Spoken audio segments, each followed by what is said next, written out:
Vamos a continuar con la instrucción con respecto a la entrada en el reino. Instrucción con respecto a la entrada en el reino. Esto está en Mateo 19, del 13 al capítulo 20, 16. Marcos 10, del 13 al 31 y Lucas 18, del 15 al 30. Marcos 10, 13, por favor, ¿lo puede leer? Y le presentaban niños para que los tocase, y los discípulos reprendían a los que los presentaban. Entonces le traían los niños y el Señor los tocaba para bendecirlos, ¿verdad?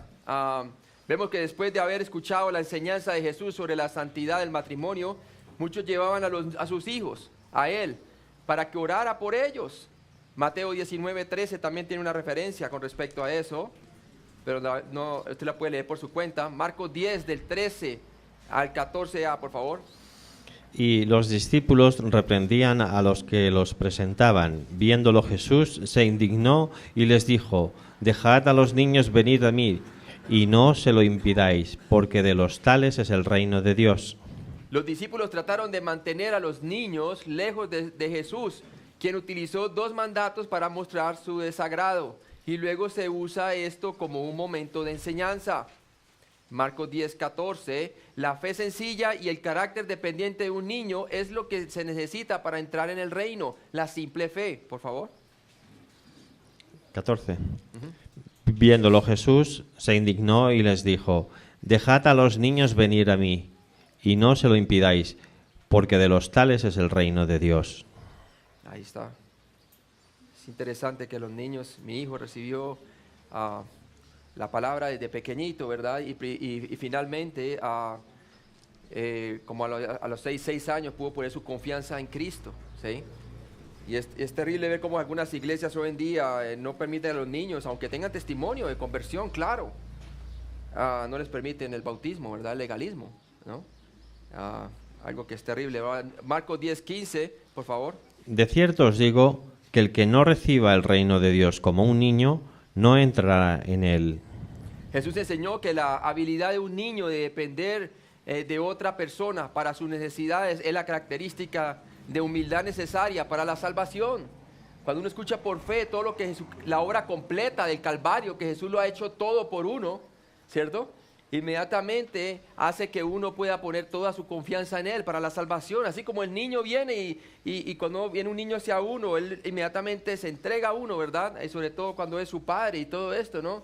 De igual manera nosotros al venir al reino, la única manera es creyendo que Jesucristo ha hecho la obra completa. Todo por nosotros, va a proveer toda necesidad, ¿cierto? Por una eternidad. Al morir por nuestros pecados y limpiarnos y resucitar entre los muertos, mostró que la obra ha sido completada y eso crea confianza en nosotros para venir a tener acceso al trono de gloria. Marcos 10, 16, por favor. Y tomándolos en los brazos, poniendo las manos sobre ellos, los bendecía. Los bendecía. La nación de Israel deberá venir así como un niño, ¿verdad? A los brazos de su Mesías, quien probaba una y otra vez por medio de señales y milagros prodigiosos que Él era el Mesías. Jesús compasivamente entonces otorgó una bendición para los niños de la misma manera que un rabino lo haría. Mateo 19, 16, la pregunta del joven rico mostró su falsa creencia que podía hacer algo bueno para conseguir la vida eterna. Entonces veamos la historia en el versículo 16, por favor, ¿lo puede leer? Entonces vino uno y le dijo: Maestro bueno, ¿qué bien haré para tener la vida eterna? Viene y le dice: Maestro bueno, ¿qué haré yo para tener la vida eterna, verdad?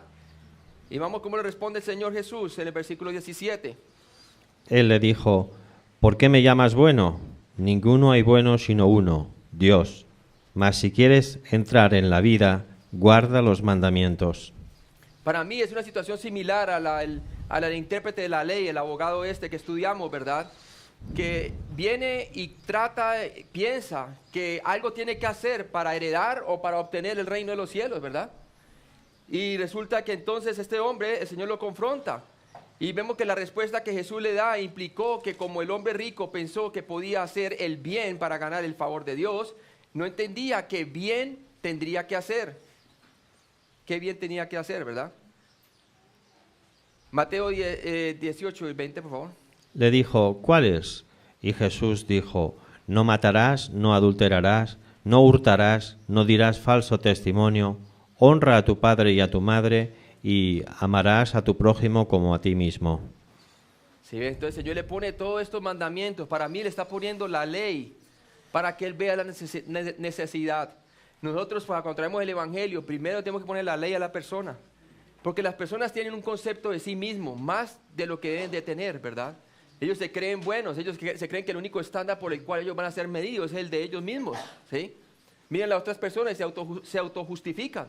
Pero no, ellos necesitan conocer el estándar del Creador. ¿Desde cuándo la criatura tiene que poner las condiciones bajo las cuales va a ser juzgada? De ninguna manera, ¿verdad? Es más, esa fue la influencia satánica en el jardín del Edén. Y seréis como Dios, ¿cierto? Conociendo el bien y el mal. Ustedes definirán nuevamente cuáles son las reglas, cuál es el estándar, ¿cierto? Pero no, hermanos, tenemos que traerle a las personas inmediatamente el estándar de Dios, la ley de Dios, ¿sí? La ley de Dios muestra muy bien su carácter santo y nos deja a nosotros en la incapacidad de poder cumplir toda la letra de la ley, porque es imposible, ¿verdad? ¿Y qué es lo que dice? Repita nuevamente el versículo 20, por favor. El joven le dijo: todo esto lo he guardado desde mi juventud. ¿Qué más me falta? ¿Qué más me falta? Imagínense, ¿sí? Obviamente estaba mintiendo, obviamente estaba resistiendo, ¿qué? La convicción de pecado, justicia y juicio que el Señor está trayéndole a través de la ley. Por favor, puede leer Gálatas capítulo 3, versículo 24.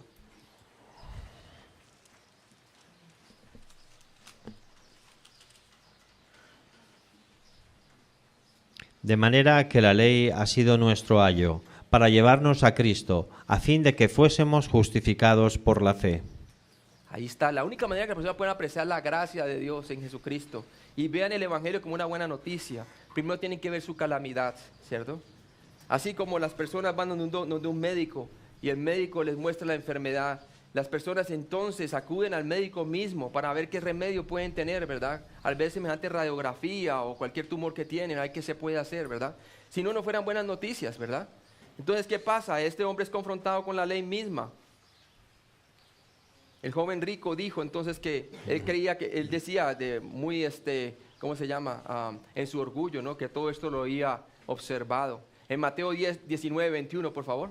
Jesús le dijo: si quieres ser perfecto, anda, vende todo lo que tienes y dalo a los pobres, y tendrás tesoro en el cielo. Y ven y sígueme. Esta ilustración muestra claramente la situación de los líderes de Israel que rechazaban al Mesías, ¿verdad?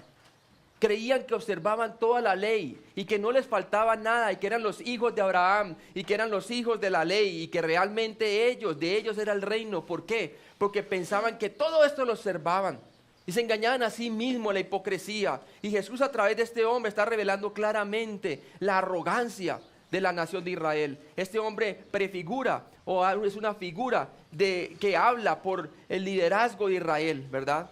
Jesús no estaba enseñando una salvación por obras, pero mostrando que la fe de este hombre estaba en su riqueza, ¿sí? En lugar de él poseer riquezas, las riquezas lo poseían a él. Y ese era el problema, hermanos. Su dinero y posesiones le impidieron tener una fe sencilla e infantil en el Señor, así como los niños cuando venían a Jesús, ¿verdad? Necesitaba cambiar de opinión. Su apoyo y su confianza estaba en las riquezas. En la nación de Israel estos líderes eran ricos, hermanos. ¿Por qué? Porque se aprovechaban de la gente. Tenían negocio ahí en el templo cuando Jesús llegó a limpiarlo. Mejor dicho, Israel, el liderazgo no tenía necesidad de Dios, porque ya tenían su pequeño Dios con minúscula que le estaba proveyendo todas sus necesidades. Es más, recibían la gloria de los hombres y todo eso es lo que buscaban. Entonces vemos claramente que eso es lo que estaba ocurriendo, ¿cierto? Necesitaba cambiar de opinión este hombre, arrepentirse, cambiar su mente, cambiar de su confianza en su falso Dios que eran las riquezas y ponerla en el Mesías, que es el creador de todo cuanto existe, quien dio su vida porque iba a dar su vida por sus pecados, ¿cierto? Y debía entonces cambiar su opinión, arrepentirse sobre su riqueza y creer en el mensaje de salvación, porque eso es lo que implica la palabra arrepentirse, significa cambio de mente. En Mateo 19, 22, por favor, ¿lo lees? Oyendo el joven esta palabra, se fue triste, porque tenía muchas posesiones. Se fue triste porque tenía muchas posesiones. Tantas tenía que lo poseían a él, ¿verdad? El amor no era en sí las posesiones, sino el amor al dinero. ¿Sí? Es el principio de todos los males, hermano. El dolor del hombre, en las palabras del Señor, demostró que dependía más de su riqueza que en la oferta de salvación de Jesús. A diferencia del intérprete de la ley, hermano, es que este hombre, nosotros sabemos con total seguridad, 100%, hermano, por la manera como reaccionó a lo último. En el otro no nos dicen cómo reaccionó, nos dejan ahí, ¿verdad? Aunque yo pienso que sí, también era lo mismo. Jesús le levantó como ayo, el tutor de la ley, para ver si de pronto el hombre se veía la enfermedad, pero ni la enfermedad la quería admitir, ¿verdad? El pecado. Y también el otro venía para probarle al Señor, ¿sí? O sea que la actitud no pienso yo que no era correcta. Ahora, vamos en Marcos 10, 24, por favor. ¿Puede leerlo? Los discípulos se asombraron de sus palabras, pero Jesús, respondiendo, volvió a decirles: Hijos, cuán difícil les es entrar en el reino de Dios a los que confían en las riquezas. Solo en el Evangelio de Marcos se registra que Jesús dijo que la riqueza era el objeto de la fe del hombre rico, ¿sí? Por eso claramente se veía que era un hombre inconverso y que no quería realmente admitir su condición real, que era un pecador, ¿sí? Mateo 19, 23, por favor. Entonces Jesús dijo a sus discípulos: De cierto os digo que difícilmente entrará un rico en el reino de los cielos. En los tiempos de Jesús muchos creyeron que los ricos automáticamente entraban en el reino, porque su riqueza era un signo de la bendición de Dios, ¿cierto? Aplicándolo a la iglesia, ¿cierto? La iglesia más o menos estaba en la misma condición que se encontraba la nación de Israel en ese momento. Se sentían los líderes que tenían todo lo que era el control del templo, ¿cierto? Y de las sinagogas. Mejor dicho, estos hombres lo que andaban buscando ellos pensaban que porque eran ricos y tenían sustento y aprovechaban de las ovejas y estaban bien económicamente, entonces no tenían necesidad de Dios. Lo mismo hoy pasa con el Evangelio de la Prosperidad en el ámbito de la iglesia, ¿verdad? Lo mismo, ¿verdad? Que porque están bien económicamente, entonces eso es el Evangelio de Prosperidad. Mateo 19, 24. Debido a esta falsa comprensión de la riqueza, una persona rica podría salvarse solo si primero se arrepintiera, cambiar de opinión sobre esta falsa creencia. Léelo. Otra vez os digo que es más fácil pasar un camello por el ojo de una aguja que entrar un rico en el reino de Dios. Y por eso con esa mentalidad estos hombres no tenían ninguna misericordia por el pueblo. ¿Por qué? Porque esta ambición les consumía su vida, ¿sí? Los líderes religiosos de Israel estaban consumidos por su propia gloria, por su propia vanagloria, por ser vistos por las personas, ¿sí? Entonces Jesús está mostrando por medio de la ley a este hombre su condición. En Mateo 19, 25, por favor. Sus discípulos, oyendo esto, se asombraron en gran manera, diciendo: ¿Quién pues podrá ser salvo? Por su propia pregunta, porque imagínense, ellos siempre se les había enseñado por tradición que estos hombres eran de Dios porque eran bendecidos, ¿verdad? Y por eso entonces no entendían muy bien. Entonces, ¿quién podrá entrar en el reino de Dios, verdad? Ahora, por su propia pregunta, los discípulos demostraron que habían creído algunos aspectos de la teología del Evangelio de la Prosperidad. ¿Por qué? Todo el tiempo habían estado persuadidos por eso, ¿cierto? Y ellos decían: nosotros nunca vamos a poder llegar a ser como aquellos, ¿verdad? Porque pensaban que era por las posesiones que uno poseía. Pensaban que era por demostrar este carácter externo religioso. Y por los estudios y por ser simplemente escogido para hacer semejante cargo, ¿verdad? Mateo 19, 26, por favor. Y mirándolos Jesús les dijo: Para los hombres esto es imposible, mas para Dios todo es posible. El hombre no puede salvarse a sí mismo. Él debe depender exclusivamente de la obra de Dios a través de Jesucristo. Ahora, viéndolo en el caso de la iglesia de la Odisea, porque crees que eres rico y no te hace falta nada, ¿verdad? La iglesia de los últimos tiempos muestra pues en ciertos aspectos. Usted puede ver hoy en día el avivamiento en China, el evangelio, y otras naciones en donde hay un avivamiento tremendo por el evangelio, ¿cierto? Pero hay otras naciones como los Estados Unidos de América, que es como la Odisea, ¿verdad? En donde se creen que son ricos y no tienen necesidad de nada. En Mateo 19:27, la pregunta de Pedro mostró que los discípulos esperaban recompensas materiales por cuanto habían dejado todo. Por favor. Entonces, respondiendo Pedro, le dijo: He aquí, nosotros lo hemos dejado todo y te hemos seguido. ¿Qué pues tendremos? Por favor, el 28. Y Jesús le dijo: De cierto os digo que en la regeneración, cuando el Hijo del Hombre se siente en el trono de su gloria, vosotros que me habéis seguido, también os sentaréis sobre 12 tronos para juzgar a las 12 tribus de Israel. ¿Por qué? Porque a Israel se le fue dado un ¿qué? Un reino literal. Y se les prometió que iban a gobernar sobre ¿qué? Sobre la misma Israel, iban a juzgar con el Señor durante el milenio. Iban a ser recompensados. ¿Por qué? Por haber dejado todo, ¿verdad? Y seguir al Señor. Hay recompensas. Lo mismo, por otro lado, para la iglesia también hay recompensas, hermano.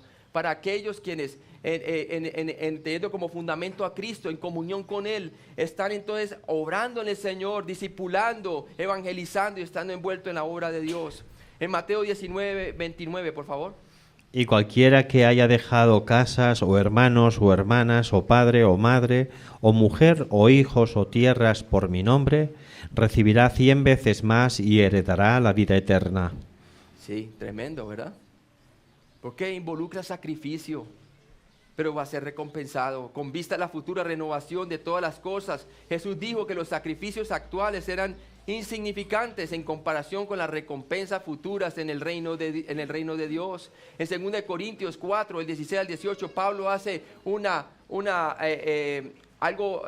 comparación similar a lo que experimentaría Israel también con las promesas del reino y las recompensas para los judíos que creían como los discípulos, en comparación también con la iglesia. Dale, hermano.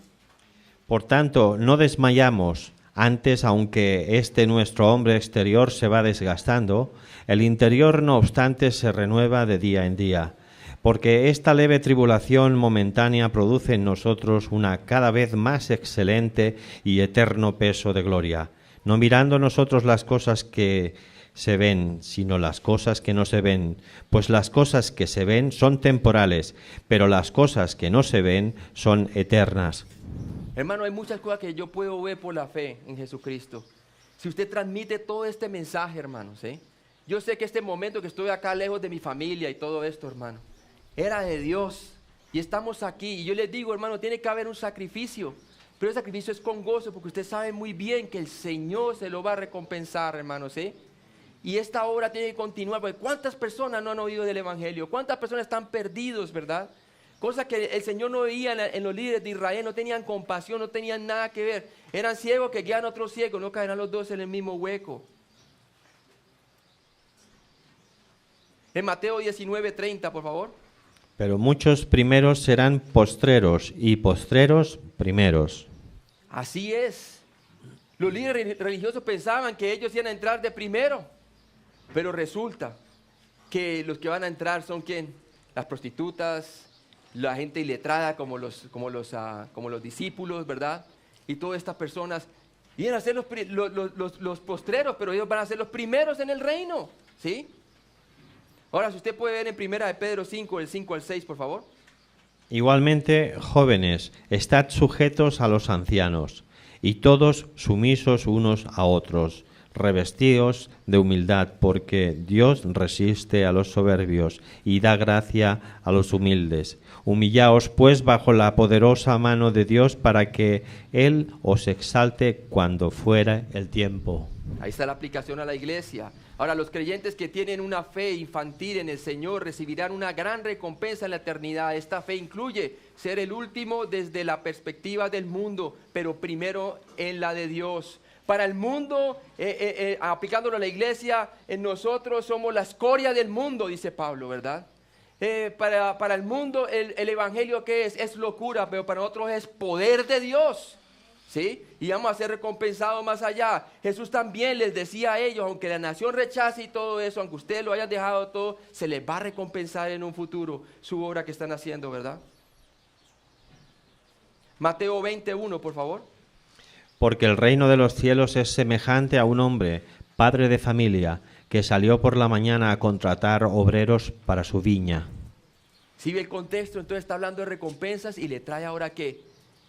Una parábola, ¿cierto? Y dice que Jesús enseñó una parábola para ilustrar la justicia de Dios en la entrega de premios y para demostrar el principio que los últimos serán los primeros. Mateo 20, del 2 al 7, por favor, léelo. Y habiendo convenido con los obreros en un denario al día, los envió a su viña. Saliendo cerca de la hora tercera del día, vio a otros que estaban en la plaza desocupados, y les dijo: Id también vosotros a mi viña, y os daré lo que sea justo. Y ellos fueron. Salió otra vez cerca de la hora sexta y novena, e hizo lo mismo.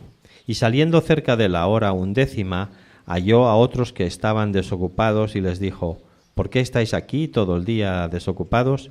Le dijeron: porque nadie nos ha contratado. Él les dijo: Id también vosotros a la viña, y recibiréis lo que sea justo. Durante todo el día el propietario contrató a los hombres a trabajar en su viña, por lo que algunos trabajaban más horas que otros. Cada uno trabajó por el salario determinado.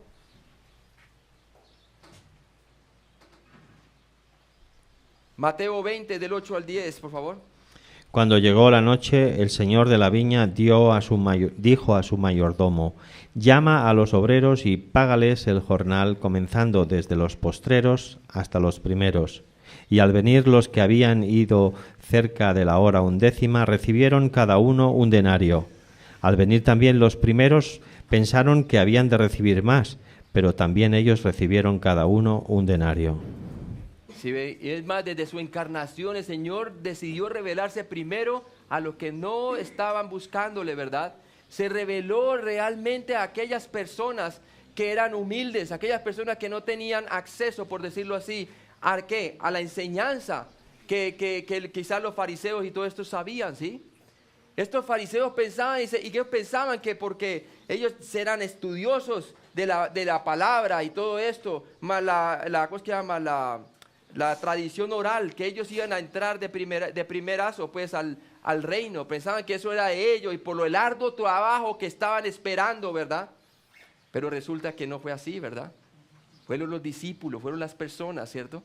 Que él contrató, ¿cierto? Y mire lo que dice aquí: el propietario del terreno entonces pagó a todos los trabajadores el mismo salario, independientemente de la duración de su trabajo. Así que no importa si fue contratado al principio o fue contratado ya casi cuando estaba acabando la jornada de trabajo, hermano. A todos lo recompensó con la misma cantidad, ¿verdad? Mateo 20, del 11 al 12, por favor.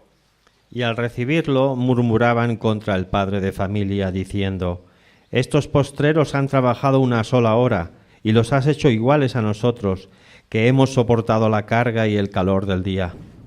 Tremendo. Murmuraban, ¿cierto? Murmuraban. Entonces Jesús está haciendo allí como una ilustración de lo que es la condición del liderazgo de Israel. Eran murmuradores. Los hombres que trabajaban más horas se quejaron de su salario, ¿cierto?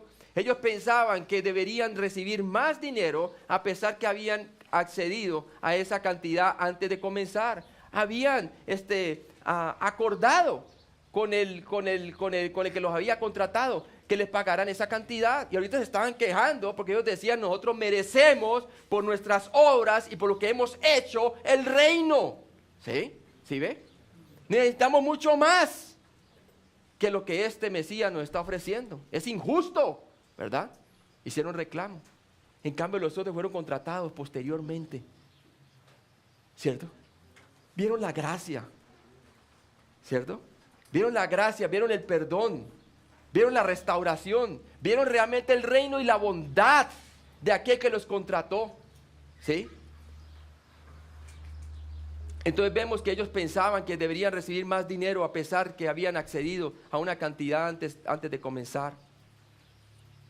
Mateo 20, del 13 al 14, el propietario del terreno fue justo en su pago a cada trabajador. Era generoso en el pago de los recién llegados. Por eso le amaban más. ¿Quién soy yo, Mateo, para que el Señor me diga: ven, sígueme? ¿Verdad?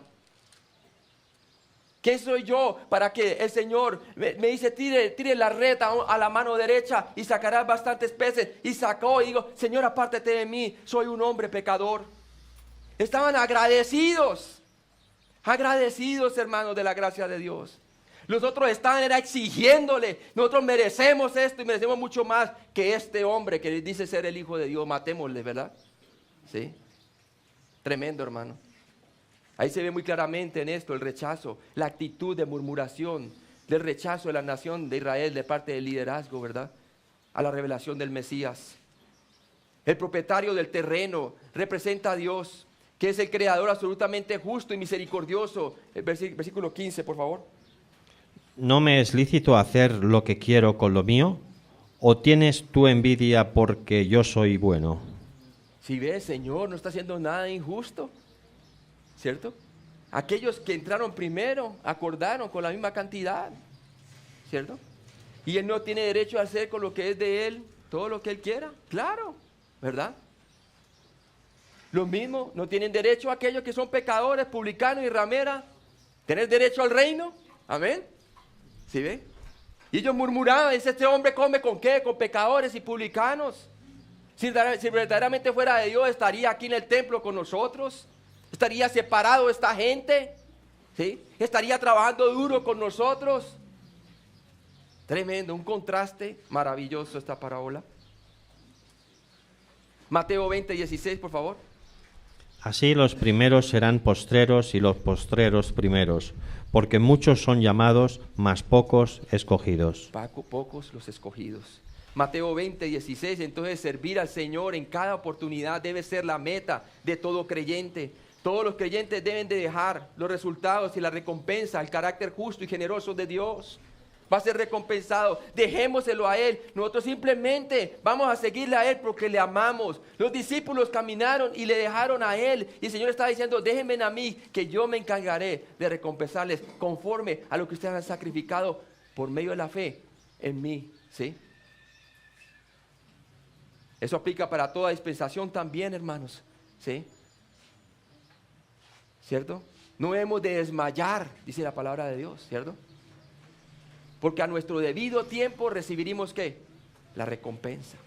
1 Corintios capítulo 1, del 3 al 10 15. Veamos la aplicación ahora en la dispensación de la iglesia, ¿cierto? Vemos entonces que el cimiento firme es ¿quién? Jesucristo. Y sobre ese cimiento entonces comienzan algunos a edificar. Cuando estamos en comunión con el Señor y hacemos obras por medio de la fe, viene oro, plata y piedras preciosas, materiales que con el fuego se refinan, amén, se refinan, quiere decir materiales, obras que sobrepasarán a la eternidad, pasarán más allá de esta vida, hermanos, van a permanecer, ¿cierto? Pero también, hermanos, cuando nosotros estamos caminando de acuerdo a la carne, porque ninguno de nosotros puede caminar en la carne, porque estamos en Cristo, amén, pero sí podemos caminar de acuerdo a ella si nosotros no estamos caminando en el Espíritu. Entonces, ¿qué pasa? Comenzamos a edificar madera, heno, hojarasca, que simplemente son materiales volátiles, quiere decir que son consumidos por el fuego. Y para mí, en mi opinión, esto ya soy yo pienso que todas esas obras que nosotros hagamos conforme a la carne van a quedar aquí y no van a poder pasar a la eternidad, hermanos, ¿sí? Serán que fuego, con el fuego del paso de la eternidad las consumirá, de tal manera que recibiremos pérdida de recompensa, porque debemos de haber recibido recompensa por aquellas cosas si la hubiéramos hecho conforme al Espíritu, ¿verdad? Entonces, ¿qué pasa, hermanos? Aquí vemos las dos personas, ¿verdad? A un lado podemos ver los materiales preciosos cuando nosotros estamos caminando conforme al Espíritu. Al otro lado, ¿conforme a qué? Conforme a las obras de la carne, ¿cierto? Mira. Entonces, aquí piedras preciosas abundan, ¿verdad?